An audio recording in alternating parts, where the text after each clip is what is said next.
So good evening to all those again जिन्होंने late join किया है। माई सेल्फ दीपा वशिष्ठ, आपको स्क्रीन पे दिख रहा होगा।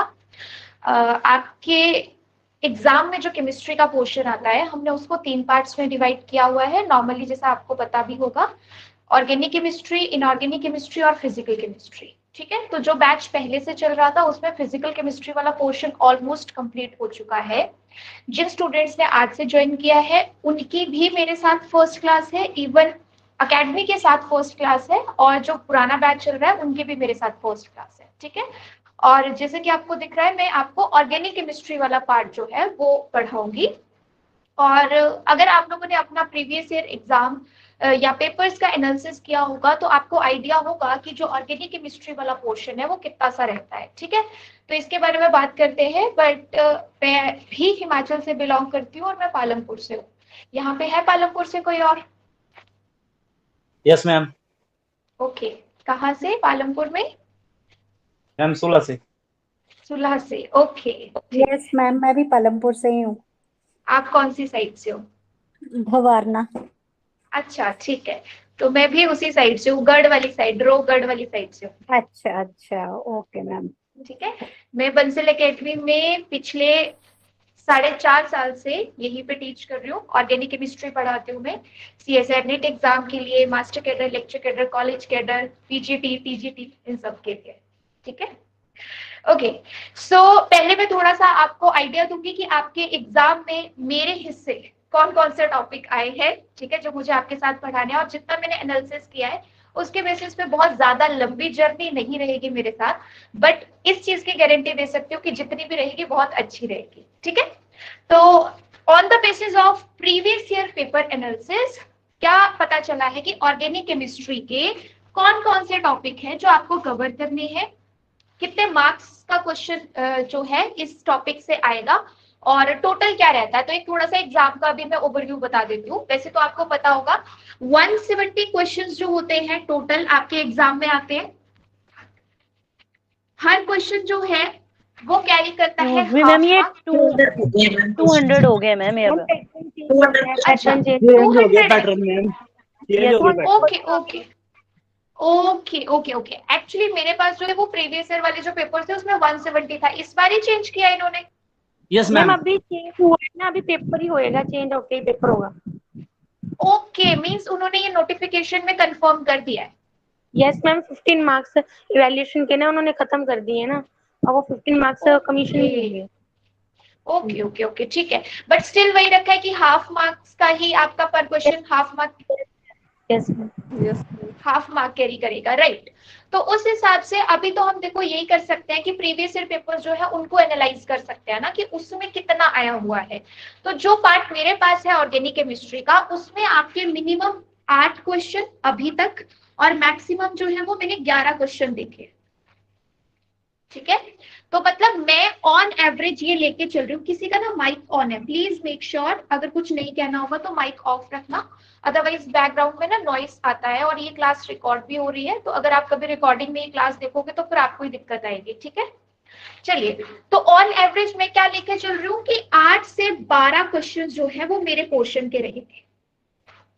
ठीक है, 8 से 12 क्वेश्चन जो है वो मेरे पोर्शन के रहेंगे। और अगर हम यहाँ पे 8 से 12 टोटल, जैसे ये कह रहे हैं कि 200 आपके पास कर दिए हैं उन्होंने, तो ठीक है, अगर कोई इस पार्ट को कवर करता है तो एक अच्छा एज क्रिएट हो जाता है, और कोई सिर्फ ये सोच के छोड़ देता है कि यार 8-10 क्वेश्चन ही तो है, बाकी इस पे कर लेते हैं, तो उसमें हो सकता है कि उनको वो एज ना मिले। क्योंकि ये आपने भी देखा होगा, जो कॉम्पिटिटिव एग्जाम्स है, स्क्रीनिंग एग्जाम्स है, स्क्रीनिंग टेस्ट है, उसमें हमारे पास 0.5 मार्क भी बहुत मैटर करता है। ठीक है, तो जो टॉपिक्स यहाँ पे करवाए जाएंगे उनको सीरियसली लेना है, लाइटली नहीं लेना है, और बहुत सिंपल वे में, सबसे सिंपलेस्ट मैनर में आपके एग्जाम के लेवल के अकॉर्डिंग ही आपको बताया जाएगा। स्टिल आपको कहीं पे भी ऐसा लगा कि ये चीज हमें नहीं समझ आ रही, बिकॉज सबका बैकग्राउंड अपना अपना होता है। किसी का बैकग्राउंड स्ट्रॉन्ग रहा होगा केमिस्ट्री में, स्पेशली ऑर्गेनिक को लेके थोड़ा सा डर बैठा होता है स्टूडेंट्स में। दैट्स वाई मैं ये मेंशन कर रही हूँ कि अगर किसी भी स्टेप में कहीं पे भी आपको लगा कि ये चीज ऐसे नहीं समझ आ रही है, आप तभी के तभी पूछ सकते हो।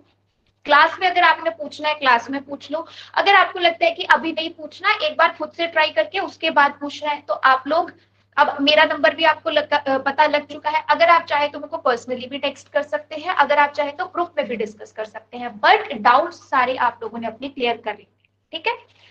Now coming to the topics जो ऑर्गेनिक केमिस्ट्री में मैंने कवर करवाने हैं, उसमें सबसे पहला और सबसे बेसिक टॉपिक रहेगा general organic chemistry, GOC, because आप ऑर्गेनिक केमिस्ट्री कभी भी स्टार्ट करोगे ये बेस है, और अगर आपको इसके बारे में इंफॉर्मेशन नहीं है, इसका नॉलेज नहीं है, तो इससे आने वाले क्वेश्चंस में तो दिक्कत आएगी आएगी। एज वेल ऑर्गेनिक केमिस्ट्री में ये बहुत ही इंपॉर्टेंट, क्योंकि बेस है ना, अगर ये नहीं क्लियर हुआ तो आगे जब मैं बात करूं कि देखो भाई इस इलेक्ट्रोफाइल ने अटैक किया न्यूक्लियोफाइल पे, तुम्हें नहीं पता चलेगा किसको इलेक्ट्रोफाइल बोल रहे हैं किसको न्यूक्लियोफाइल बोल रहे हैं। मैं कह रही हूँ कि हाँ इसके इलेक्ट्रॉन एक्सेप्ट करने की पावर अच्छी है, इसकी बेकार है, तो वो पता नहीं चलेगा कि क्यों हो रहा है। वो सारी चीजें कैसे पता चलेंगी, अगर आपने जनरल ऑर्गेनिक केमिस्ट्री पढ़ी है और अच्छे से समझी है तो हम बेस यहीं से स्टार्ट करेंगे। प्लस जो आपके पास एग्जाम में क्वेश्चन आया हुआ है, जो मैंने 2 पेपर एनालाइज किए थे, उसमें दोनों में एक एक क्वेश्चन आया था IUPAC नोमेनक्लेचर से, देखा होगा आप लोगों ने भी, है ना। डायरेक्ट क्वेश्चन आता है, एक मॉलिक्यूल दिया होता है, the IUPAC name for this molecule will be, हाँ 4 ऑप्शन होंगे तो उसमें आपको उसका नोमेनक्लेचर, तो अच्छे से बिल्कुल सब बढ़िया सिंपल तरीके से आपको नोमेनक्लेचर सिखाया जाएगा। तो फर्स्ट जो आपका टॉपिक रहेगा general organic chemistry with IUPAC nomenclature, उससे आपका बेस रेडी होगा। सेकंड थिंग जिसका क्वेश्चन डेफिनेटली आपके इसमें आ ही रहा है, वो है हमारे पास बायोमोलिक्यूल्स, या फिर इसको आप कह सकते हैं नेचुरल प्रोडक्ट्स, बायोमोलिक्यूल्स या फिर नेचुरल प्रोडक्ट्स। ये क्या है, ये आपके पास है जैसे कार्बोहाइड्रेट्स है, अमीनो एसिड्स है, प्रोटीन्स है, पेप्टाइड्स है, या न्यूक्लिक एसिड है, DNA RNA। डायरेक्ट क्वेश्चन आता है, बहुत सिंपल टॉपिक है, सिंपल सा पूछ लेगा कि बताओ प्रोटीन्स का बेसिक यूनिट क्या होता है, अमीनो एसिड्स। पेप्टाइड्स की अगर हाइड्रोलिसिस होती है क्या बनता है, अमीनो एसिड्स। इस टाइप के बिल्कुल डायरेक्ट और सिंपल क्वेश्चंस आए हुए हैं इस टॉपिक से हर बार, तो ये टॉपिक भी आप करेंगे। थर्ड टॉपिक हमारे पास रहेगा पॉलीमर्स। पॉलीमर्स में हम यहाँ पे जो सिंपल सबसे और फेमस वाले पॉलीमर्स होते हैं उनके बारे में जानेंगे कि ये पॉलीमर, क्योंकि अभी एक क्वेश्चन पेपर में आपका एग्जाम में क्या आया होता है, नाइलॉन 6 से रिलेटेड क्वेश्चन आया हुआ था, तो वो पॉलीमर का ही क्वेश्चन था, ठीक है। तो इसको अलग से ही हम करेंगे, ज्यादा टाइम नहीं लगेगा, बहुत सिंपल चैप्टर है और डायरेक्ट फैक्ट बेस्ड है ये भी, कि आता है पता है तुम्हें कि नाइलॉन 6 किससे बनता है, उसकी मोनोमर यूनिट क्या है, तो तुम बता सकते हो, नहीं पता तो नहीं कर सकते, मतलब तुक्के उक्के वाला काम बिल्कुल नहीं है, कोई कंसेप्ट नहीं लगेगा इसमें। पॉलीमर्स के बाद जो आपके इसमें प्रीवियस ईयर पेपर्स में क्वेश्चंस आए हुए हैं, वो एक और बड़े कॉमन टॉपिक से आए हैं जिसका नाम है environmental chemistry. Although environmental chemistry जो है वो ऑर्गेनिक में नहीं आता है, बट ठीक है मैंने और मतलब कोर्सेज में भी करवाया हुआ है, तो मैं आपको करवा सकती हूँ बड़े आराम से, इसलिए एनवायरमेंटल केमिस्ट्री को भी मैं अपने ही अंडर ले रही, ठीक है। सिंपल क्वेश्चन आए होंगे ग्लोबल वार्मिंग से, एसिड रेन से, ग्रीन हाउस इफेक्ट से, ग्रीन हाउस गैसेस। एक क्वेश्चन था कि 4 ऑप्शन दिए गए थे, इनमें से कौन सी ग्रीन हाउस गैस नहीं है, तो आपको ग्रीन हाउस गैसेस का पता होना चाहिए था, बस पता होगा तो कर दोगे, तो ये भी टॉपिक अपने पास रहेगा। इसके बाद जो 5th टॉपिक है और जिसको मैं ज्यादा इंपॉर्टेंस दूंगी, वो हमारे पास है some important naming reactions. Some important naming reactions, ये ना सबकी नोटबुक में फर्स्ट पेज पे लिखा हुआ होना चाहिए, आपको नोट्स बनाने हैं साथ साथ, ऑलराइट। सबकी कॉपी में अगर फर्स्ट पेज पे ये रहेगा कि ये जो टॉपिक है ये कितने मार्क्स कैरी करता है, कितने क्वेश्चंस कैरी कर रहा है, कौन कौन से टॉपिक इसमें इंक्लूडेड है, तो फर्स्ट पेज से ही, फर्स्ट डे से ही आप बिल्कुल मेंटली क्लियर रहेंगे कि हमें क्या करना है, कितना करना है। और एक्चुअल में यही हमारा काम है। आप में से बहुत सारे कैंडिडेट्स ऐसे होंगे board is not clearly visible, क्या ये प्रॉब्लम बाकी स्टूडेंट्स को भी आ रही है? नो मैम क्लियर है। क्लियर है, ओके। देन जिसको बोर्ड विजिबल नहीं है, इट मींस आपके एंड से प्रॉब्लम है, बिकॉज अगर मेरे एंड से होती तो सारे स्टूडेंट्स को इशू आना था, ठीक है। तो एक बार आप क्लास लीव कर लो, दोबारा ज्वाइन करके देख लो, या फिर अपना नेट वाईफाई जो भी यूज कर रहे हो उसको रिफ्रेश करो। ओके हाँ, सम इम्पोर्टेंट नेमिंग रिएक्शंस जो मैंने यहाँ पे बोला है कि ये काफी इंपॉर्टेंट रहेगा, क्योंकि इसको देख के ही एहसास होता है कि ऑर्गेनिक केमिस्ट्री का क्वेश्चन आया हुआ है। बाकी चीजों को देख के चाहे नाम भी लगे, हाँ नेमिंग रिएक्शन अगर वहां पे आ गई, विटिक रिएक्शन या फिर फ्रीडल क्राफ्ट एल्काइलेशन या आपके पास फिटिक रिएक्शन, ऐसे जो आपने प्लस 1 प्लस 2 में बेसिक वाली रिएक्शंस पढ़ी हुई है, अगर वो वहां पे दिखती है तो पता चलता है कि हाँ जी ऑर्गेनिक केमिस्ट्री का क्वेश्चन आया हुआ है। दैट्स व्हाई ये सारी जो भी इंपॉर्टेंट रिएक्शंस हैं आपकी सहूलियत के लिए हम एक साथ ही करेंगे। तो जो भी इंपॉर्टेंट नेमिंग रिएक्शंस आपको कवर करनी है 20, 30, 35 वो एक साथ ही करवाई जाएगी और बहुत ही बेहतरीन तरीके से कराई जाएंगी। जैसा आपने पहले पढ़ा हुआ है उस मेथड को फॉलो नहीं करेंगे, थोड़ा और इजीएस्ट वे में करेंगे, ठीक। आफ्टर दैट 2 चैप्टर्स ऐसे हैं जिनको मतलब जिनकी नेमिंग रिएक्शन को तो हम यहाँ डिस्कस कर लेंगे, बट एक केमिस्ट्री ऑफ हाइड्रोकार्बन्स है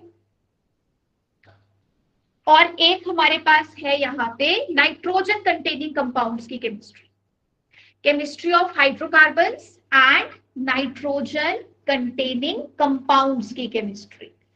अब अगर आप इन टॉपिक्स को देखोगे तो ये टॉपिक्स ना प्लस 1 प्लस 2 के सिलेबस में, प्लस 1 प्लस 2 के सिलेबस में एज इट इज हेडिंग में दिए होते हैं कि नाइट्रोजन जिस जिस कंपाउंड्स में होता है उनकी केमिस्ट्री, ऑक्सीजन कंटेनिंग कंपाउंड्स की केमिस्ट्री, या halogen chlorine, fluorine, bromine, iodine, ये हेलोजन्स जिनमें प्रेजेंट होते हैं उनकी केमिस्ट्री। केमिस्ट्री का मतलब ये है कि वो कैसे सिंथेसाइज होते हैं, सिंथेसाइज होने के बाद कौन कौन सी केमिकल रिएक्शंस में पार्टिसिपेट करते हैं, केमिकल रिएक्शंस के अलावा उनकी फिजिकल प्रॉपर्टीज क्या क्या होती है, boiling point, melting point, dipole moment, ये सब चीजें किन फैक्टर्स पे डिपेंड करती है, वो होती है केमिस्ट्री। तो आपके एग्जाम में इन दोनों को जो है वो थोड़ा ज्यादा फोकस किया गया है।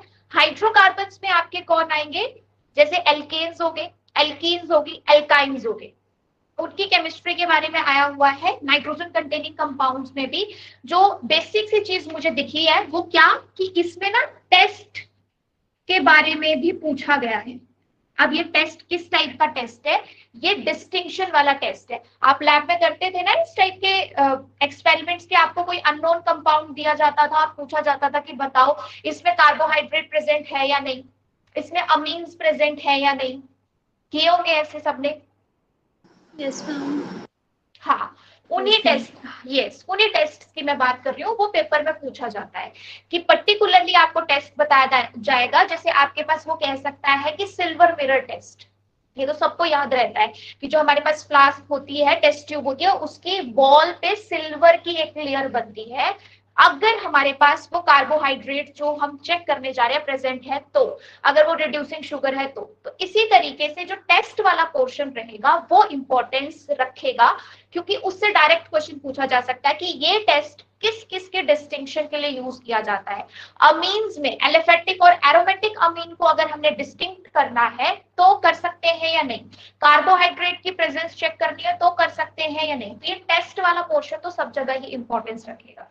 So this is all about जो आपके मैंने एग्जाम में देखा है, बट इसके अलावा भी ऐसा नहीं है कि अभी तक जो प्रीवियस ईयर में आया है हम सिर्फ उतना सा ही करेंगे, नहीं, हमें हमेशा अपनी तैयारी जो है वो 2 कदम आगे ही लेके रखनी है, बिकॉज जिस जिस तरह से अभी कंपटीशन बढ़ रहा है आने वाले टाइम में, तो वो लेवल भी थोड़ा थोड़ा इंक्रीज करेंगे। तो इसलिए जितना आया हुआ है उतना तो हम करेंगे, लेकिन 2 कदम थोड़ी आगे की भी तैयारी करेंगे। तो इन केस आपको ऐसा लगे कि कोई चीज मैं यहाँ ऐसी करा रही हूँ जो अभी तक पेपर में नहीं पूछी गई, तो उसमें डाउट मत करना, वो इसीलिए करवाई जा रही है क्योंकि पूछी नहीं गई है लेकिन बहुत बेसिक है और उसके पूछे जाने के चांसेस हैं, तो वो आपको कवर करनी पड़ेगी। ठीक है, यहां तक मैंने जो कुछ भी कहा उसमें किसी को कोई भी डाउट अगर है तो पूछ लो, अदरवाइज मैं फिर अपना टॉपिक स्टार्ट करूँ। तो कुछ भी कहना है, कोई सवाल है, कोई किंतु परंतु है? नहीं है, चलिए ठीक है। तो आज जो हम स्टार्ट कर रहे हैं वो हमारे पास टॉपिक है जनरल ऑर्गेनिक केमिस्ट्री, बिकॉज जैसा मैंने आपको कहा था कि बेस से हम स्टार्ट करेंगे, तो जनरल ऑर्गेनिक केमिस्ट्री से ही हम स्टार्ट करेंगे। आप लोगों का बेस थोड़ा सा स्ट्रांग हो जाएगा, फिर हम बाकी टॉपिक्स की तरफ बड़े आराम से जो है मूव कर सकते हैं। तो हेडिंग दे दीजिए टॉपिक की, that is general organic chemistry. General organic chemistry, short में इसको रखेंगे हम GOC, जनरल ऑर्गेनिक केमिस्ट्री। देखो स्टार्ट करने से पहले मुझे थोड़ा सा आप लोगों से इंटरेक्ट करना पड़ेगा इस बारे में कि कौन कौन यहाँ पे है जिनको ऑर्गेनिक केमिस्ट्री से बहुत ज्यादा डर लगता है, या अपने टाइम में जब भी बीएससी करी है तो नहीं समझ आती है। Me, ma'am. हैंड रेज कर दो जो भी है।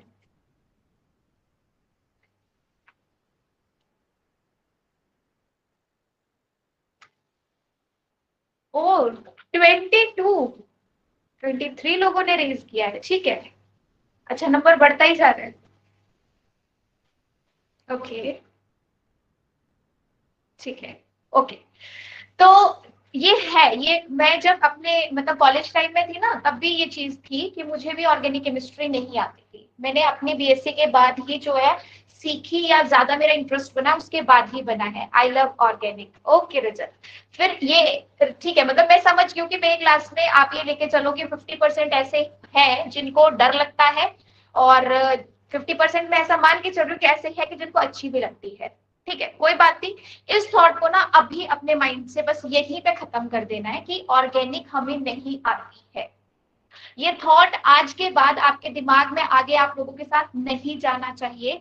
आज से क्या थॉट आपके माइंड में रहेगा कि हमने एक बहुत ही ट्रस्टेबल जगह पे, प्लेटफॉर्म पे ज्वाइन किया है, जहाँ पे हमें पूरी रिस्पॉन्सिबिलिटी के साथ अच्छे तरीके से ऑर्गेनिक पढ़ाई जाएगी और कोई भी डाउट आपके माइंड में नहीं रहेगा। तो हम आज से ऑर्गेनिक केमिस्ट्री सीख रहे हैं, मतलब जो सीखी है उसको छोड़ देना, पीछे रख देना, जो भी डाउट थे जो कुछ भी था, आज से बस ये सोच लेना कि अब से हम सीखने लगे हैं। और अगर आप बिल्कुल फ्रेश माइंड से सीखोगे ना तो बड़े आराम से दिमाग में बैठ भी जाएगी और जो पुराने डाउट्स है वो क्लियर भी होते जाएंगे। बट स्टिल कभी भी आपको लगा, मैं फिर रिपीट कर रही हूँ, कभी भी आपको लगा कि ऑर्गेनिक केमिस्ट्री के इस पार्ट से अभी डर लगने लगा, अभी तक इंटरेस्ट बन रहा था अब इससे डर लगने लगा है, या ये पार्ट नहीं हो रहा है, मुझे तभी के तभी आप लोग मेरे से कंसल्ट जरूर करना। कॉल मैसेज जो आपको लगेगा बात करना, आपकी प्रॉब्लम का सॉल्यूशन कर दिया जाएगा। बट ऑर्गेनिक केमिस्ट्री से डरना नहीं है, ऑर्गेनिक केमिस्ट्री को स्किप नहीं करना है, बिकॉज ये पोर्शन आपको एक एज दिला सकता है जो ऑन एवरेज अगर आप देखोगे बाकी लोगों को जहां पे नहीं आता होगा आपको ये चीज आती होगी, तो उस एग्जाम में आपको ये एज दिला सकता है। दैट्स व्हाई स्किप नहीं करना है और बिल्कुल पॉजिटिव माइंड से पढ़ना है आपसे, ठीक है। चलिए, जैसे देखो मैंने यहाँ पे क्या लिखा है, जनरल ऑर्गेनिक केमिस्ट्री, तो आपको ये पता चल चुका है कि ऑर्गेनिक केमिस्ट्री के जो जनरल कंसेप्ट है उनकी हम बात करने वाले हैं। लेकिन उससे पहले जब हम ऑर्गेनिक केमिस्ट्री का नाम लेते हैं तो ऑर्गेनिक केमिस्ट्री बोलते सुनते ही आपके दिमाग में कौन सा एटम आता है, किसकी बात हो रही है? कार्बन। यस, ऑर्गेनिक, हाँ organic chemistry, yes organic chemistry किसी ने भी बोला तो बस क्या लगता है कि कार्बन की बात हो रही है, कार्बन शुरू होने वाला है, तो बस है वैसा ही। एक्चुअल में कार्बन की ही केमिस्ट्री है, कार्बन की ही केमिस्ट्री है। तो हम पहले कार्बन की केमिस्ट्री, उसके स्ट्रक्चर, उसकी बॉन्डिंग को स्टडी करेंगे। पहले जान लेते हैं कि है क्या, जिसने इतना बड़ा अपना टॉपिक जो है बना रखा है, डरा रहा है लोगों को। तो ऐसा है क्या इस कार्बन में? कार्बन का एटॉमिक नंबर कितना होता है? 6 मैम। अगर इसकी हाइब्रिडाइजेशन लिखनी है तो क्या, सॉरी इलेक्ट्रॉनिक कॉन्फ़िगरेशन क्या आएगी? 1s2 या 2s2 2p2 1s2 2s2 2p2। अगर हम यहाँ पे देखें तो 1s में 2 इलेक्ट्रॉन है, 2s में 2 इलेक्ट्रॉन है, और जो 2p है उसमें भी 2 इलेक्ट्रॉन है। ये है कार्बन जब तक वो अकेला है, जब तक वो सिंगल है। अभी उसके साथ किसी ने कोई बॉन्ड नहीं बनाया, हमने किसी बॉन्डिंग का डिस्कशन नहीं किया है। अभी तक हम बात कर रहे हैं एटॉमिक कार्बन की, कि एटॉमिक कार्बन कुछ इस तरीके से रहेगा। तो अगर हमें किसी भी एटम की कोई प्रॉपर्टी डिस्कस करनी होती है, हम क्या करते हैं, हम उसकी इलेक्ट्रॉनिक कॉन्फ़िगरेशन लिखते हैं। जैसे अगर आपको मैं बताऊं, मॉलिक्यूलर ऑर्बिटल थ्योरी का नाम सुना होगा, पढ़ी होगी आपने। उसकी जरूरत क्यों पड़ी थी? उसकी जरूरत इसलिए ही पड़ी थी बिकॉज जब एटम से मॉलिक्यूल बनते हैं, एटम्स ज्वाइन करते हैं, मॉलिक्यूल बनते हैं, तो हमें मॉलिक्यूल की प्रॉपर्टी हमसे पूछ ली गई कि बताओ जी इस मॉलिक्यूल का बॉन्ड ऑर्डर क्या है, इसकी बॉन्ड स्ट्रेंथ क्या है ना, कुछ भी बॉन्ड डिसोसिएशन एनर्जी क्या है इस मॉलिक्यूल की। तो हम कैसे बता सकते हैं? उसकी इलेक्ट्रॉनिक कॉन्फ़िगरेशन से। मतलब मॉलिक्यूल के बारे में हमें बताना है तो उसके लिए हमें इलेक्ट्रॉनिक कॉन्फ़िगरेशन पता होनी चाहिए। अगर हमें किसी एटम के बारे में कुछ भी बताना है तब भी हमें उसकी इलेक्ट्रॉनिक कॉन्फ़िगरेशन का आइडिया होना चाहिए। तो इलेक्ट्रॉनिक कॉन्फ़िगरेशन हमने यहाँ पे लिख दी है। लेकिन होता क्या है कि जब हमें बॉन्ड बनाना है, मान लो हमारे पास मॉलिक्यूल है सबसे सिंपलेस्ट CH, मीथेन। अगर इस मॉलिक्यूल को बनाना है, मैंने इसको मॉलिक्यूल क्यों बोला? बिकॉज कार्बन के साथ इसमें हाइड्रोजन भी है, तो आप मॉलिक्यूल उसी को बोलते हैं जिसमें एटम जो है वो आपस में कंबाइन करते हैं। अब इन हाइड्रोजन ने यहाँ पे आके किसी ना किसी तरीके से बॉन्डिंग करी होगी। अब हाइड्रोजन के पास कितने इलेक्ट्रॉन है? One, right. अब एक हाइड्रोजन के पास एक है तो चार के पास चार आए। मतलब इसके साथ बॉन्डिंग करने के लिए उसको जो कोवेलेंट बॉन्ड बना रहा है ना। नॉर्मल कोवेलेंट बॉन्ड कौन सा बॉन्ड होता है? Mutual sharing. हाँ, म्यूचुअल शेयरिंग से, राइट। मतलब इसमें जैसे ये मान के चलो कि हमारे पास अच्छा एक कोवेलेंट बॉन्ड होता है और एक आयनिक बॉन्ड होता है ना। तो जैसे आपके पास यहाँ पे मान लो मैं HX अगर रखती हूँ तो मेरे पास यहाँ पे जो आयनिक बॉन्ड होगा उसमें क्या बन जाते हैं? आयंस बन जाते हैं, H positive and X negative. तो इन दोनों चीजों को हम कैसे समझ सकते हैं? बड़े आराम से समझ सकते हैं कि मान लो कोई दो फ्रेंड्स थे, दो फ्रेंड्स गए हैं डिनर पे और वहां पे जो बिल आया है डिनर का वो दोनों ने किया है बिल्कुल इक्वली डिस्ट्रीब्यूट, स्प्लिट कर लिया।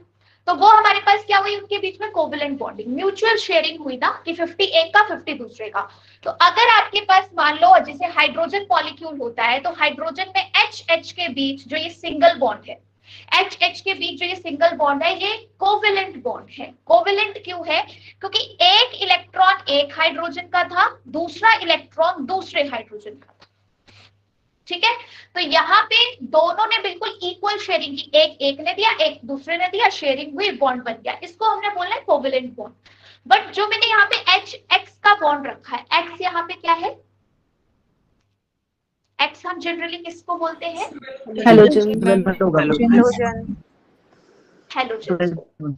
हाँ, इलेक्ट्रोनेगेटिव या फिर हेलोजन को। तो मैंने यहाँ पे मान लो हेलोजन क्लोरीन लिया है, फ्लोरीन लिया है, कोई भी इलेक्ट्रोनेगेटिव एटम लिया है, उसकी बात कर रही हूँ। तो ये जो आयनिक बॉन्ड होता है ये हमें लगता है कि दोनों की इक्वल शेयरिंग से बना है। नो डाउट ऐसा होता भी है कि एक इलेक्ट्रॉन X ने दिया है, एक इलेक्ट्रॉन हाइड्रोजन ने दिया है और इन्होंने अपने में बॉन्ड बनाया। लेकिन ये बॉन्ड बहुत देर तक ना ऐसे इक्वल शेयरिंग में नहीं रहता है। ज्यादातर इलेक्ट्रॉन डेंसिटी उसकी तरफ मूव करेगी जो इलेक्ट्रोनेगेटिव होता है। तो ज्यादा इलेक्ट्रॉन डेंसिटी उसकी तरफ आने का मतलब है कि नेगेटिव चार्ज वो अपने साथ लेके जाता है। तो जहां पे आयंस बन जाते हैं थोड़े देर के बाद और बड़ी आसानी से बन जाते हैं, वो बॉन्ड आयनिक बॉन्ड होता है जहां पे इलेक्ट्रोनेगेटिविटी का डिफरेंस होता है। बट जहां पे हमारे पास दोनों की म्यूचुअल शेयरिंग हो रही है, इलेक्ट्रोनेगेटिविटी का डिफरेंस नहीं है। डिफरेंस का मतलब एक के पास कम एक के पास ज्यादा, तब डिफरेंस आएगा। बट यहाँ पे दोनों का इक्वल है, दैट्स व्हाई ये क्या है? Covalent bond. तो जो मैं यहाँ बात करने जा रही हूँ, यहाँ पे मैं कोवेलेंट बॉन्ड की बात करूंगी, क्योंकि कार्बन की इलेक्ट्रोनेगेटिविटी किसी को मालूम है कितनी होती है? हाँ ठीक है, ये भी ठीक है कि हाइड्रोजन के बराबर ही होती है। बट अगर मैं एग्जैक्ट वैल्यू बताऊं तो जो इलेक्ट्रोनेगेटिविटी कार्बन की है वो होती है 2.5। इलेक्ट्रोनेगेटिविटी ऑफ कार्बन क्या है? 2.5। हाँ राइट रजत। और जो हाइड्रोजन की होती है वो 2.1। एग्जैक्ट वैल्यूज बता रही हूँ, याद करने की जरूरत नहीं है आपको। हाँ, याद करने की जरूरत नहीं है, सिर्फ मैं आपको यहाँ पे बता रही हूँ कि जब कार्बन और हाइड्रोजन के बीच बॉन्ड बनता है तो वो आयनिक बॉन्ड नहीं होता, क्योंकि उसमें इलेक्ट्रोनेगेटिविटी का डिफरेंस बहुत ज्यादा नहीं है। 0.3 या 0.4 का डिफरेंस होना ज्यादा नहीं कहलाएगा। दैट्स व्हाई कार्बन और हाइड्रोजन की इलेक्ट्रोनेगेटिविटी ऑलमोस्ट बराबर होती है। और अगर दोनों की इलेक्ट्रोनेगेटिविटी ऑलमोस्ट बराबर होगी तो उनके बीच कैसा बॉन्ड बनेगा? Covalent bond. अब कोवेलेंट बॉन्ड के लिए हमने क्या कहा कि एक इलेक्ट्रॉन एक का, दूसरा इलेक्ट्रॉन दूसरे का। मतलब एक इलेक्ट्रॉन कार्बन का और दूसरा इलेक्ट्रॉन जो है वो हमारे पास होना चाहिए हाइड्रोजन का।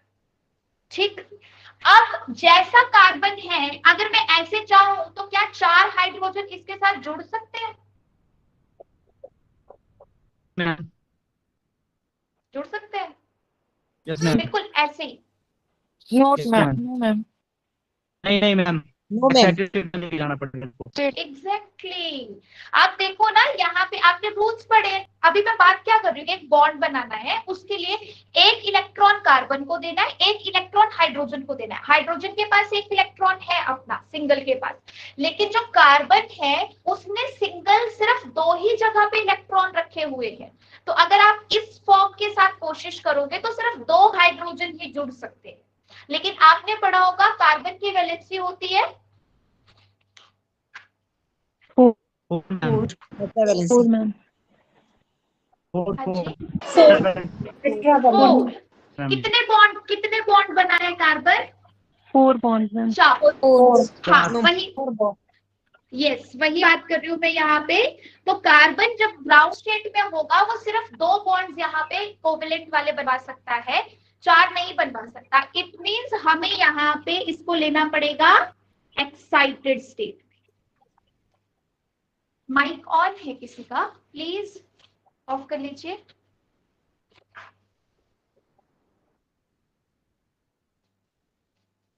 एक्साइटेड स्टेट में लाने के लिए जो सिस्टम है वो एनर्जी एब्जॉर्ब करेगा। एनर्जी एब्जॉर्ब करके अब ये जो 1s वाले इलेक्ट्रॉन्स हैं, ये क्योंकि न्यूक्लियस के ज्यादा पास है तो इनको एक्साइट करना इजी नहीं है, तो ये पास में ही रहेंगे। 2s और 2p के बीच, क्योंकि दोनों सेकंड पीरियड को बिलोंग करते हैं, तो ज्यादा डिफरेंस नहीं होगा। तो अगर मैं एक इलेक्ट्रॉन 2s का 2p में एक्साइट करती हूं तो क्या ये पॉसिबल है? यस, बहुत इजीली हो जाएगा। और एक टोटल कितने इलेक्ट्रॉन थे आपके पास यहाँ पे? 4। लेकिन जब मैं इस इलेक्ट्रॉन को एक्साइट करूंगी 2s से 2p में, जहां पे फील्ड था वहां से वेकेंट में, तो ये हमारे पास टोटल यहाँ अनपेयर्ड इलेक्ट्रॉन कितने दे रहा है? 4। अब अगर मैं चाहूं 4 हाइड्रोजन्स को यहाँ पे लाके कोवेलेंट बॉन्ड बनाने के लिए, तो क्या पॉसिबल है? Yes ma'am. बिल्कुल पॉसिबल है ना? क्योंकि हमें पता है कि कोवेलेंट बॉन्ड बनाने के लिए दोनों ही जो एटम्स हैं, अभी किसी ने हैंड, अच्छा ठीक है ओके, तो दोनों ही जो हमारे पास एटम्स हैं उन्होंने यहाँ पे क्या किया है? शेयर करने के लिए, म्यूचुअल शेयर करने के लिए एक इलेक्ट्रॉन हाइड्रोजन का लेना है, एक कार्बन का लेना है, तो बॉन्ड बन जाएगा। तो बड़े आराम से जैसे ही हमने एक्साइटेशन करवाई 2s से 2p में, क्योंकि ये दोनों ही सेकंड पीरियड के थे तो एनर्जी डिफरेंस कम था, बड़े आराम से एक्साइटेशन हो गई। और जैसे ही एक्साइटेशन हुई अब हमें लगा कि एक CH का बॉन्ड यहाँ और 3 CH के बॉन्ड यहाँ बन गए, और हमें यहाँ पे मिल गया कौन सा मॉलिक्यूल? CH4, मिथेन, राइट, जिसे आप कहते हैं मिथेन। ठीक है, फिर बात आई, ये सबसे सिंपलेस्ट मॉलिक्यूल था तो ऑब्वियसली बात है इसी से हम स्टडी करना स्टार्ट करेंगे। फिर बात आई कि ठीक है, हमने यहाँ पे जो कोवेलेंट बॉन्ड बनाने थे वो बॉन्ड बना दिए, तो उस हिसाब से हमारे पास यहाँ पे जो एक्साइटेशन होनी चाहिए थी, जो म्यूचुअल शेयरिंग होनी चाहिए थी, वो भी हो गई। लेकिन जब इसके स्ट्रक्चर को स्टडी किया गया, ये दिखता कैसा है, तो हमने जो यहाँ पे एक्सपेक्ट किया थ्योरेटिकली और जो प्रैक्टिकली हमें डाटा मिला वो मैच नहीं किया था, वो मैच नहीं किया था। तो उसकी वजह से ना हमारे पास एक और कंसेप्ट निकल के आया था। तो अब वो था क्या? नॉर्मली आपको पता होगा जो मीथेन है, मीथेन की ज्योमेट्री क्या होती है? पता है किसी को? टेट्राहेड्रल, ठीक है। और अगर मैं टेट्राहेड्रल को ड्रॉ करूं तो वो कुछ इस तरीके से दिखेगा हमें, कार्बन, एक हाइड्रोजन, देन बाकी 3 हाइड्रोजन, ऐसे।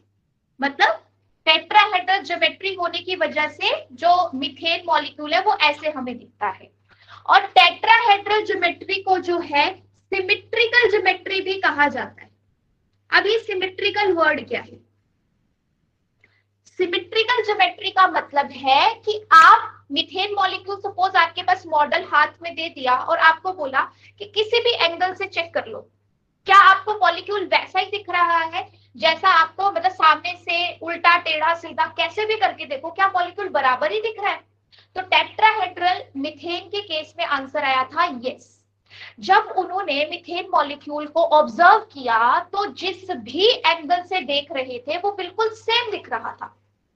इट मींस टेट्राहेड्रल ज्योमेट्री जो है ये हमारे पास किस टाइप की ज्योमेट्री है? ये सिमेट्रिकल ज्योमेट्री है, इसमें सिमेट्री प्रेजेंट है। आप किसी भी एंगल से देखोगे आपको बॉन्ड एंगल, बॉन्ड लेंथ, सब चीजें बराबर मिल रही है।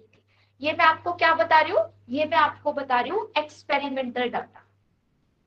मीथेन मॉलिक्यूल जब बना, हमने पेपर पेन पे बनाया, लेकिन प्रैक्टिकली भी बन रहा था। तो प्रैक्टिकली जब उसके स्ट्रक्चर को, क्योंकि बहुत सारी टेक्निक्स होती है, स्पेक्ट्रोस्कोपी की टेक्निक्स होती है, उनसे जब हमने स्टडी किया तो हमें क्या पता चला कि जो हमारे पास टेट्राहेड्रल मॉलिक्यूल है उसकी ज्योमेट्री, टेट्राहेड्रल ज्योमेट्री और जो उसको देखने का तरीका है वो क्या है, हर एंगल से सेम है। चाहे बॉन्ड लेंथ, चाहे बॉन्ड एंगल, चाहे कोई भी प्रॉपर्टीज की डिस्कस कर लो, वो सेम मिल रही थी। बट सवाल तब पैदा हुआ जब हमने कहा कि देखो थ्योरेटिकली हमारे अकॉर्डिंग जो बॉन्ड है वो बॉन्ड कैसे बना? बॉन्ड हमारे पास एक 2s के साथ बना और बाकी 2p के साथ बने। तो अब एक मतलब बिल्कुल ऐसे कॉमन तरीके से लॉजिकली सोचो, एक बॉन्ड जो है वो s ऑर्बिटल के साथ बन रहा है, बाकी 3 बॉन्ड जो है वो p ऑर्बिटल के साथ बन रहे हैं। तो क्या सबकी बॉन्ड लेंथ बराबर होगी? No ma'am. No ma'am. एक s 3 p, p का अपना कैरेक्टर होता है, s का अपना कैरेक्टर होता है, कैसे बॉन्ड लेंथ सेम हो सकती है? नहीं होगी।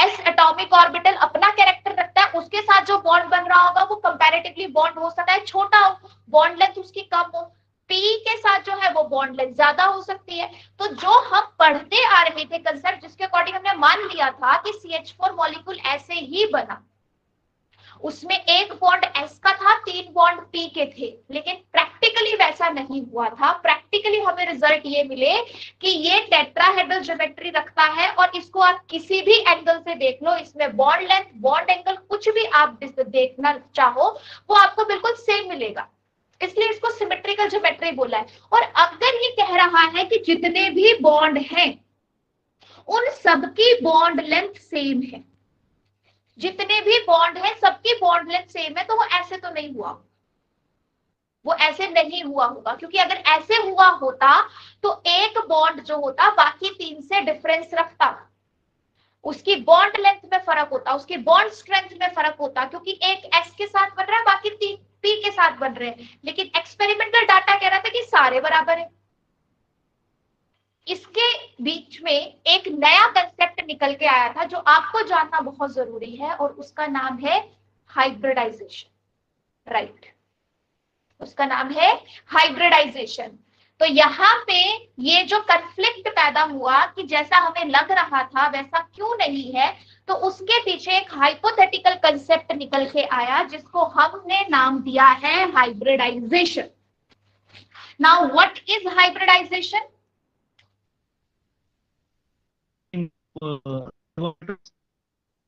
हाँ जी, किसी को कुछ भी पता है हाइब्रिडाइजेशन के बारे में? बताएं जरा। इंटरमिक्सिंग ऑफ एटॉमिक ऑर्बिटल्स क्यों करवानी है? और वो इंटरमिक्सिंग या इंटरमिक्सिंग करा के होता क्या है, फिर हमें रिजल्ट क्या मिलता है? Right orbitals. ऑर्बिटल्स में क्या होता है? इक्वल एनर्जी का इक्वल डिस्ट्रीब्यूशन होता है। ठीक है, अभी हाँ राइट, आपकी वॉइस ना बीच में क्रैक कर रही है। देखो एक चीज आपको अभी मैं यहाँ बताने जा रही हूँ, ये आपके पास था यहाँ पे s ऑर्बिटल और ये आपके पास थे p ऑर्बिटल्स। ठीक है, जब यहाँ पे बॉन्ड बनेगा तो s के साथ अगर कोई बॉन्ड बना उसका कैरेक्टर अलग होगा, p के साथ कोई बॉन्ड बना उसका कैरेक्टर अलग होगा। बट हम जो हाइब्रिड ऑर्बिटल्स की बात कर रहे हैं उसमें क्या हुआ था कि s और p आपस में कंबाइन हो गई, इंटरमिक्सिंग हुई थी s और p की, और जितने इंटरमिक्स होते हैं उतने ही हाइब्रिड ऑर्बिटल बनते हैं। जैसे मैं यहाँ पे अगर इसको कहूं 1, ये 2, ये 3, ये 4, तो 4 एटॉमिक ऑर्बिटल। एटॉमिक ऑर्बिटल जानते हो ना क्या है? एटॉमिक ऑर्बिटल SPDF, ये क्या होते हैं? ऑर्बिटल। हाँ, एटॉमिक एटॉमिक ऑर्बिटल्स। राइट। जो SPDF है इनको हम कहते हैं एटॉमिक ऑर्बिटल्स। तो मैंने यहाँ पे क्या कहा कि जितने एटॉमिक ऑर्बिटल आपस में इंटरमिक्स होंगे हाइब्रिड ऑर्बिटल भी उतने ही बनेंगे। मतलब 4 एटॉमिक ऑर्बिटल कंबाइन हुए तो हाइब्रिड ऑर्बिटल भी कितने बने यहाँ पे? 4। और अब क्या होगा, इन चारों की एनर्जी बराबर होगी, इन चारों की प्रॉपर्टी बराबर होगी। क्यों? क्योंकि इंटरमिक्सिंग में 1 S और 3 P, 1 S और 3 P आपस में कंबाइन हुए, और जब 1 S और 3 P आपस में कंबाइन होते हैं तो उस हाइब्रिडाइजेशन को हम बोलते हैं sp3। मतलब अब जो ऑर्बिटल्स बने वो सारे ऑर्बिटल कैसे हैं? sp3। अब इस चीज को अगर किसी को नहीं क्लियर है कैसे हो रहा है तो मैं एक बड़ा ही बेसिक सा एग्जांपल आपको देती हूँ। आप मान के चलो कि हमारे पास ना 2 तरह के लड्डू है, ठीक है? एक है मोतीचूर के लड्डू और एक है नारियल के लड्डू। एक है मोतीचूर के लड्डू, एक है नारियल के लड्डू, ठीक है? जब तक वो दोनों अलग अलग हैं, अगर मैं या आप कोई भी मोतीचूर का लड्डू और नारियल का लड्डू खाएगा अलग अलग तो दोनों का टेस्ट अलग आएगा। मतलब जब तक S अलग है, P अलग है, एटॉमिक ऑर्बिटल की फॉर्म में है, अगर उसके पास कोई बॉन्ड बनाने आएगा तो S का कैरेक्टर अलग होगा, P का कैरेक्टर अलग होगा, तो उसकी वजह से बॉन्ड के कैरेक्टर में भी डिफरेंस आएगा। लेकिन वही चीज जब हम ये करें कि मेरे पास मान लो 2 मोतीचूर के लड्डू थे, 2 नारियल के लड्डू थे, मैंने दोनों के दोनों तोड़ दिए, एक थाली में बिखेर दिए। अब मैं क्या कर रही हूं, अब मैंने सारे को मिक्स करके 4 नए लड्डू फिर से बनाने हैं। 4 तोड़े थे तो 4 ही नए बनाने हैं। 4 अगर मिक्स हुए हैं तो नए 4 ही बनाने हैं। लेकिन अब जो नए 4 बनेंगे उनका साइज बिल्कुल सेम होगा। साइज में ऐसे नहीं कि पहले छोटे थे अब बड़े बना दो, पहले बड़े थे छोटे बना दो, मतलब वैसा इम्बैलेंस नहीं होगा, बिल्कुल इक्वल डिस्ट्रीब्यूशन होगा।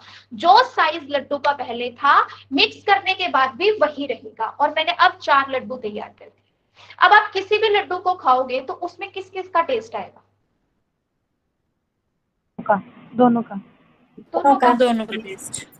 आएगा। यस, क्योंकि उसमें अब नारियल का कैरेक्टर भी आ चुका है, उसमें मोतीचूर का कैरेक्टर भी आ चुका है। मतलब sp3, sp2, sp hybrid orbital जिनकी हम नॉर्मली बात करते हैं जो कार्बन में बनते हैं, वो इसी तरीके से बनते हैं कि जब ये इंटरमिक्स होता है, इंटरमिक्सिंग ऑफ ऑर्बिटल्स, और उस इंटरमिक्सिंग की वजह से इक्वल डिस्ट्रीब्यूशन ऑफ एनर्जी होता है। पहले S और P की एनर्जी अलग अलग थी, अब जैसे ये मिक्स होंगे इन सबकी एनर्जी हमारे पास इक्वल हो जाएगी। और जब सबकी एनर्जी इक्वल होगी और हाइड्रोजन इनके पास बॉन्ड बनाने आएगा तो क्या चारों बॉन्ड बराबर बनेंगे? Yes ma'am. क्योंकि अब चारों का कैरेक्टर सेम है, और अब अगर हाइड्रोजन अपना एक एक इलेक्ट्रॉन लेके कार्बन के पास आता है तो अब चारों ही बॉन्ड सेम बनेगी। इट मींस हमने जो थ्योरेटिकली पढ़ा था वो स्टार्टिंग के लिए बिल्कुल ठीक था कि कभी भी बॉन्ड बनाना है तो अनपेयर्ड इलेक्ट्रॉन चाहिए, जिसके लिए एक्साइटेशन की भी जरूरत पड़ती है। बट ऐसा जरूरी नहीं है कि एक्साइटेशन करके बॉन्ड जो है वो वहां पे बन जाएगा। हमारे पास कुछ कंपाउंड्स में, सुनना ध्यान से, कुछ कंपाउंड्स में, ऐसा नहीं है कि दुनिया का हर कंपाउंड हाइब्रिडाइजेशन शो करता है, ये भी याद रखना। सब कंपाउंड्स में हाइब्रिडाइजेशन नहीं होती। हाइब्रिडाइजेशन कोई एक ऐसी चीज नहीं है जिसके बिना कंपाउंड अपने बॉन्ड्स बना ही नहीं सकता। बिना हाइब्रिडाइजेशन के भी कंपाउंड्स में बॉन्डिंग एग्जिस्ट करती है, लेकिन मैक्सिमम या बहुत सारे कंपाउंड्स में हाइब्रिडाइजेशन का कंसेप्ट देखा जाता है कि किसी दूसरे के साथ बॉन्ड बनाने से पहले एक्साइटेशन के बाद एक फिनोमिना देखा गया है जिसका नाम है हाइब्रिडाइजेशन। और वो हाइब्रिडाइजेशन क्या कहता है? That intermixing of atomic orbitals, intermixing of atomic orbitals करवाई जा रही है ताकि इक्वल डिस्ट्रीब्यूशन ऑफ इलेक्ट्रॉन्स और इक्वल डिस्ट्रीब्यूशन ऑफ एनर्जी हो सके। अब इलेक्ट्रॉन्स का भी मैं बताती हूँ कैसे। आपके पास जब आपने एक्साइटेशन करवाई थी तो एक्साइटेशन करवाने के बाद हर ऑर्बिटल में एक एक इलेक्ट्रॉन था। 2s2 को चलो क्यों ही गिनना है, वो सॉरी 1s2 को, वो तो काउंट हो ही नहीं रहा है बॉन्डिंग में। बॉन्डिंग में तो 2s और 2p जा रहा है और उन सबके पास एक एक इलेक्ट्रॉन है अनपेयर। जब हमारे पास sp3 बना होगा ये 4 ऑर्बिटल, तो इनमें भी हमारे पास हर ऑर्बिटल में कितने इलेक्ट्रॉन आए होंगे? 2। एक नहीं, कार्बन, अभी सिर्फ हाइब्रिडाइजेशन कार्बन की हुई है, सिंगल सिंगल एक इलेक्ट्रॉन। हाँ, अभी हम देखो कार्बन की बात कर रहे हैं, अभी हाइड्रोजन को उसके पास नहीं लाए। पहले कार्बन था ग्राउंड स्टेट में, पहले कार्बन था ग्राउंड स्टेट में। जब कार्बन था ग्राउंड स्टेट में मतलब वो किसी के साथ बॉन्ड नहीं बना रहा था, तो उस वक्त उसकी हाइब्रिडाइजेशन थी 1s2 2s2 2p2। तो वहां पे अनपेयर्ड इलेक्ट्रॉन सिर्फ 2 थे, वहां पे अनपेयर्ड इलेक्ट्रॉन सिर्फ 2 थे। तो उस तरीके से तो कार्बन बॉन्ड बनाता नहीं है, कार्बन 4 बॉन्ड बनाता है, जिसके लिए हमने यहाँ पे करवाई उसकी एक्साइटेशन, उसको थोड़ी सी एनर्जी दी। एनर्जी देने से हमारे पास क्या हुआ? 2s का जो एक इलेक्ट्रॉन था वो 2p में चला गया, और ऐसा करने से हमें एक्साइटेड स्टेट में जो कार्बन था वो ऐसा दिखने लगा। तो हमें लगा कि यहाँ से बॉन्ड बन गया होगा, बट बॉन्ड नहीं बना था, क्योंकि हाइड्रोजन के आने से पहले एक और फिनोमिना यहाँ पे अकर कर रहा था जिसका नाम है हाइब्रिडाइजेशन। और हाइब्रिडाइजेशन बिल्कुल हाइपोथेटिकल कंसेप्ट है, इसका एक्सपेरिमेंटल कोई प्रूफ नहीं है, बट हाइपोथेटिकली इसको बहुत अच्छे से माना जाता है। और आपको क्वेश्चन जो है हाइब्रिडाइजेशन और उसके साथ जुड़ी हुई ज्योमेट्री से आ चुका है और आ सकता है। हाइब्रिडाइजेशन कार्बन की कौन कौन सी वो दिखाता है और उन हाइब्रिडाइजेशन के साथ कैसी ज्योमेट्री लिंक होती है, ऐसा क्वेश्चन पूछा जा चुका है और पूछा भी जा सकता है क्योंकि बहुत बेसिक सा सवाल है। तो अभी आपको सिर्फ ये पता होना चाहिए कि हाइब्रिडाइजेशन हुई कब। तो हाइब्रिडाइजेशन एक्साइटेशन के बाद हुई, उसने सब ऑर्बिटल्स को इंटरमिक्स कर दिया जो बॉन्डिंग में पार्टिसिपेट कर रहे हैं। बॉन्डिंग में पार्टिसिपेट करने का मतलब क्या है कि देखो 1s2 के पास भी इलेक्ट्रॉन थे लेकिन उसने बॉन्ड नहीं बनाया। बॉन्ड जो होते हैं वो ज्यादातर आपके आउटर ऑर्बिटल्स के इलेक्ट्रॉन बनाते हैं, जो न्यूक्लियस के पास रहते हैं वो ज्यादा एक्टिव नहीं होते, वो बॉन्ड बनाने के लिए अपने इलेक्ट्रॉन नहीं देते हैं, तो आउटर ऑर्बिटल्स वाले ही पार्टिसिपेट करते हैं। अब इस आउटर ऑर्बिटल में भी हाइब्रिडाइजेशन हुई, सबकी इंटरमिक्सिंग हुई, इंटरमिक्सिंग करके अब हर ऑर्बिटल में s का कैरेक्टर भी है और p का भी है, क्योंकि हर ऑर्बिटल अब कैसा है? sp3। तो यहाँ पे जो हमारे पास हाइब्रिड ऑर्बिटल बने वो कैसे बने? sp3 hybrid orbital. और जब मेरे पास चारों ऑर्बिटल एक जैसे थे तो उसके साथ जो बॉन्ड बना उन चारों में कैरेक्टर सेम आया, और तब मेरे पास जो प्रैक्टिकल डाटा आया था कि टेट्राहेड्रल ज्योमेट्री जो मीथेन की है उसके चारों बॉन्ड की बॉन्ड लेंथ बॉन्ड स्ट्रेंथ क्यों सेम होती है? क्योंकि चारों के चारों बॉन्ड जो है वो हाइब्रिड ऑर्बिटल से बनते हैं, और हाइब्रिड ऑर्बिटल में बिल्कुल इक्वल डिस्ट्रीब्यूशन होता है एनर्जी का, बिल्कुल इक्वल डिस्ट्रीब्यूशन होता है हमारे पास इलेक्ट्रॉन्स का। मतलब हर ऑर्बिटल में एक एक इलेक्ट्रॉन आएगा, क्योंकि 4 इलेक्ट्रॉन थे तो 4 इक्वली ऐसे डिस्ट्रीब्यूट हो सकते हैं। और फिर हाइड्रोजन के एक एक इलेक्ट्रॉन के साथ जब ये आया तो इसने यहाँ पे बनाया बॉन्ड। मतलब कार्बन का जो ये एक बॉन्ड बना है हाइड्रोजन के साथ, कार्बन का जो ये एक बॉन्ड बना है हाइड्रोजन के साथ वो ऐसे बना, एक कार्बन का एक हाइड्रोजन का। फिर दूसरा बॉन्ड कैसे बना? सेम ऐसे, एक कार्बन का एक हाइड्रोजन का, तीसरा भी बिल्कुल ऐसे और चौथा भी बिल्कुल ऐसे। सो यहां से कार्बन की कहानी शुरू हुई थी और कार्बन की कहानी के साथ हाइब्रिडाइजेशन वाले कंसेप्ट का भी उद्घाटन हुआ था, आप कह सकते हो। तो अब हाइब्रिडाइजेशन कार्बन में कैसे कैसे आएगी, किस किस टाइप्स की रहेगी, क्या ज्योमेट्रीज उसके साथ लिंक होंगी, ऑर्बिटल्स का क्या सारा पार्टिसिपेशन है, वो हम करेंगे लेकिन कल की क्लास में। बिकॉज जहां तक मुझे इंफॉर्मेशन है आपकी 45 मिनट्स की क्लास होती है। 5 बजे आप लोगों की जो नॉन मेडिकल वाले हैं उनकी फिजिक्स की क्लास भी है, ऐसा ही है? Yes, ma'am. Yes ma'am. Okay, so मुझे अभी आप लोग थोड़ा सा आइडिया दे दो, बिकॉज मेरी फर्स्ट क्लास थी आप लोगों के साथ, तो मुझे थोड़ा स्पीड अप या स्लो करने की जरूरत है, या जो फ्लो से मैंने आज पढ़ाया वो ओके है आप लोगों के लिए? मैम ओके है। Ma'am okay, we are clearing our basics ma'am. Ma'am like this, जैसे आज आपने हमारे बेसिक्स क्लियर करे ना, तो वो ज्यादा बेटर है। ठीक है, मतलब सही चल रहा है बिल्कुल? Yes ma'am. Okay okay yes ma'am. Okay, actually ma'am we are from medical background and you know कि थोड़ी केमिस्ट्री में रहती है प्रॉब्लम। कोई दिक्कत नहीं है, मैं मेडिकल की हूँ। ओके। मेरी बीएससी मेरी बीएससी मेडिकल से ही है, ठीक है। पालमपुर कॉलेज में पढ़ी हूँ मैं, विक्रम बत्रा कॉलेज में, डिग्री कॉलेज में। Okay, I know.